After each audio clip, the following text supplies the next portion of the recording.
राजा हरिश्चंद्र की कहानी। बहुत समय पहले अयोध्या नगरी में सत्यवादी और न्यायप्रिय राजा हरिश्चंद्र का शासन था। वे सत्य के इतने बड़े उपासक थे कि कभी झूठ नहीं बोलते थे और अपने वचन के पक्के थे।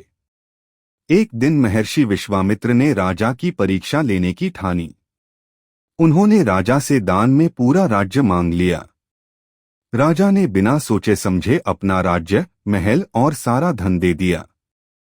इसके बाद भी जब ऋषि ने दक्षिणा मांगी तो राजा ने कहा कि अभी तो उनके पास कुछ नहीं बचा, लेकिन वे किसी भी तरह दक्षिणा देकर अपना वचन निभाएंगे।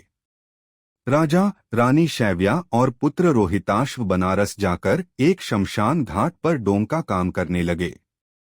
उनका काम था मृतकों का दाह संस्कार कराना और शुल्क लेना।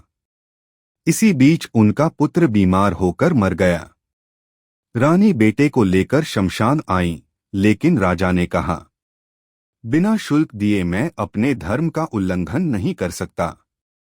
रानी रोने लगी, लेकिन राजा अपने धर्म पर अडिग रहे। तब देवताओं ने प्रकट होकर राजा की परीक्षा समाप्त की और उन्हें उनका राज्य, पुत्र और सब कुछ वापस दे दिया। देवताओं ने कहा, हे हरिश्चंद्र, आपने सत्य और धर्म की रक्षा के लिए अपना सब कुछ न्योछावर कर दिया। आप सच्चे सत्पुरुष हैं। इसके बाद राजा हरिश्चंद्र और उनका परिवार सुखपूर्वक रहने लगे। सीख है।